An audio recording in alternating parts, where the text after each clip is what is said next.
Sure. I think things are gonna. I think, as in every aspect of human endeavor right now, things are gonna get far worse, and that ideally, if we're smart, they'll get much better. I mean, you can look at every time of crisis like this, and you know how much of it is damage control, and how much of it is looking back wisely and going, how did we get here, and making a plan to make sure we don't go back. Are we going to get the crisis? Guaranteed. Are we going to get the wise looking back and the planning going forward? Probably not. And part B, what should we do? Whatever we can. I mean, I make sure that I read things that I want to read. I make sure that I support people who I want to read. I make sure I support publications I want to read. You know, live as you will, and that's all you can do on an individual ethical level as a consumer and creator of media. I'm optimistic by nature, but I think there's a profound challenge that lies ahead, and that is that people are not willing or able or doing, they're not paying for news anymore. And I think that's a huge problem for everybody who's up here. I mean, our jobs depend on people paying for our content.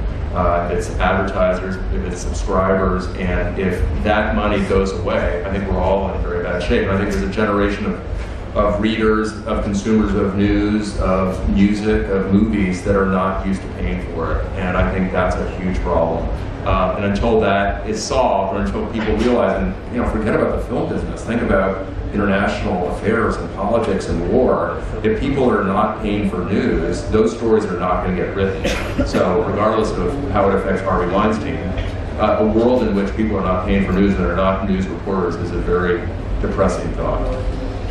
I do have some hope that all the money that goes into cutting down trees and delivering newspapers and delivering them to the doors of people, that, you know, this is such an expensive and you know, difficult thing to do. I think that there will be investment in online, and that the reporters will continue to be able to do what they're doing. And there is a demand for it, and it has to exist. On another note, in terms of all the research and running around that I've been doing, I'm very aware that there are a lot of young startups, new companies, new models, lots of people trying to reinvent a lot of different things. And I see someone like Chris Hyams here from B-Side, and I see Matt Dentler here from Cinetic Media. There are a lot of people trying to figure these things out, and we're going to find some solutions, I think. Yeah, I'm incredibly optimistic, but that's because we've just started and we have a lot of momentum, and we've had such great response from the community.